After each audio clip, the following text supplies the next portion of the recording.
నా తల్లి పుట్టబోయే నా కోసం ప్రార్థన చేస్తూ, అదే టైంలో కాల్పు సమయం ఆసనమైంది.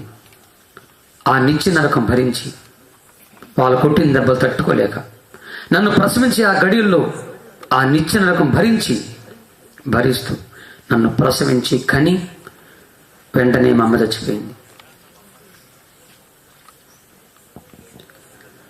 నేను పుట్టగా నా తల్లి చచ్చిపోయింది. నా తల్లి ఎలాగుండదో నాకు తెలియదు. కన్న తల్లి దగ్గర పొందుకోవలసిన ఎలాంటి ప్రేమ అనురాగాలు నాకు తెలియదు. జోల పాట తెలియదు, లాలి పాట తెలియదు. మీ అంత అదృష్టం నాకు లేదు. మీరు మీ తల్లి ఒడిలో, మీ తండ్రి ఒడిలో ఆనందంగా ఆడుకున్నారు, సంతోషంగా పెరిగారు. తల్లి చనిపోయింది, తండ్రి ఉన్న ఏనాడు నా తండ్రి ఒళ్ళని వాడుకోలేదు.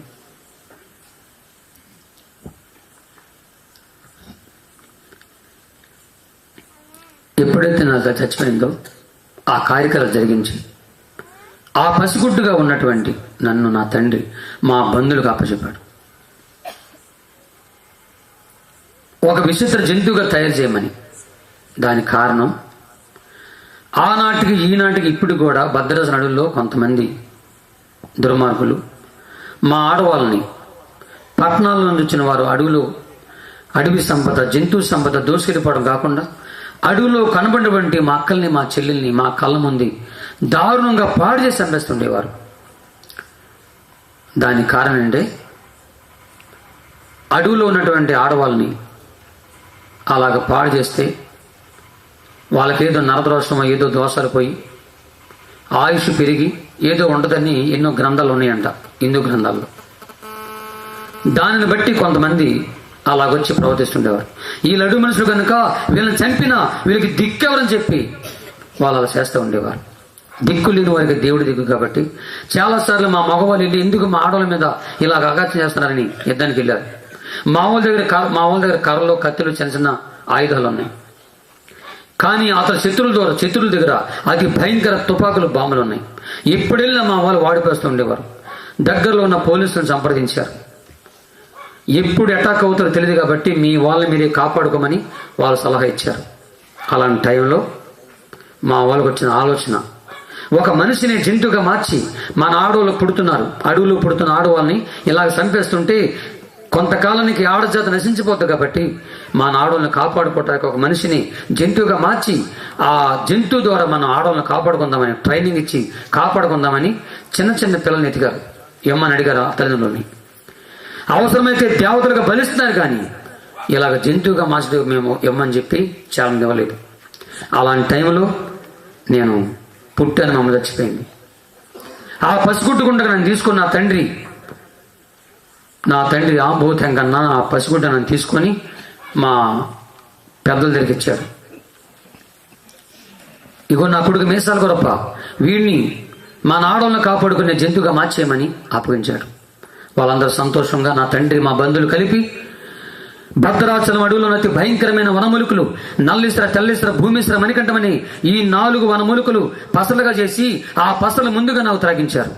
ఈ పసలు నేనే కాదు, మీరే కాదు, మనిషి అనేది ఎవరు త్రాగిన గంట సేపటికి అరికాల నుంచి నడినెత్తోరికి పసరు లేపించేస్తాయి. ఆ తర్వాత ఎంత చచ్చిపోయే ముందు దాగినా మనిషి చావడు. ఈ పసర శక్తి ఎంతకాలం పనిచేస్తుందో అంతకాలం మనిషి బతిగా ఉంటాడు.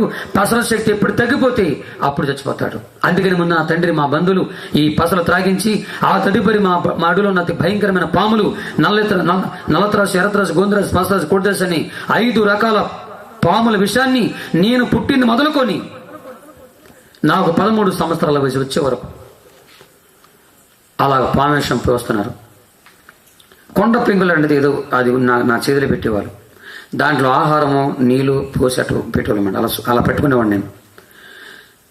నా కళ్ళ ముందే పామును పట్టుకొచ్చి అవి రాకపోతే కనికట్లతో వాటిని రప్పించి ఆ పాము నా కళ్ళ ముందే వాటి తలను గట్టిగా పిండి ఆ విషం పోసేవారు. దాన్ని పిండుతుంటే విషం పడేది కొన్ని బొట్లు. తాజా విషం, ఎప్పుడు మురుగున విషం కాదు, అప్పుడుకప్పుడే పాము విషం పట్టుకొని అలా దాన్ని కలిపి దాన్ని నాకు త్రాగించి తినిపిస్తూ ఉండేవారు. అట్టి రీతిగా పుట్టిన మొదలుకొని 13 సంవత్సరాల వచ్చే వరకు అలాగ విషంతో పెంచారు. ఒళ్ళంతా విషపూర్తిగా మారిపోయాను. అతి భయంకర మనిషిగా మారిపోయాను.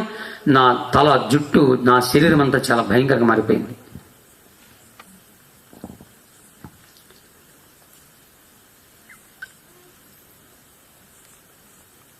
నాకు కొన్ని ట్రైనింగ్లు ఇచ్చారు.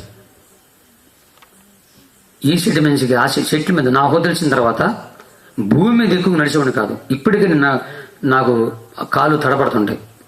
ఎక్కువగా చెట్ల మీద ప్రయాణం. ఈ చెట్టు నుంచి ఆ చెట్టు మీదకి ఒక కోతులకు ఎగిరిపోతుండేవాడిని.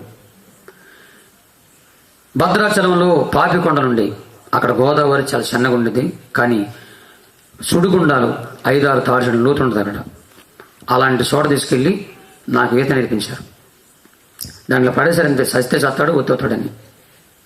కొన్ని ట్రైనింగులు, ఇలాంటి ట్రైనింగులు ఇస్తున్న ఆ రోజుల్లో నా శరీరము ఒక లబ్రగా చేశారు, ఒక ప్యాన్గా తిరిగిపోద్దనమాట. అలాంటి పరిస్థితి నాది. అలాంటి పరిస్థితుల్లో నా శరీరం అంతా చాలా భయంకరంగా ఉండేది. నేను అలా తిరుగుతున్నప్పుడు నా నాకు చూపించు, నేను చెప్తాను.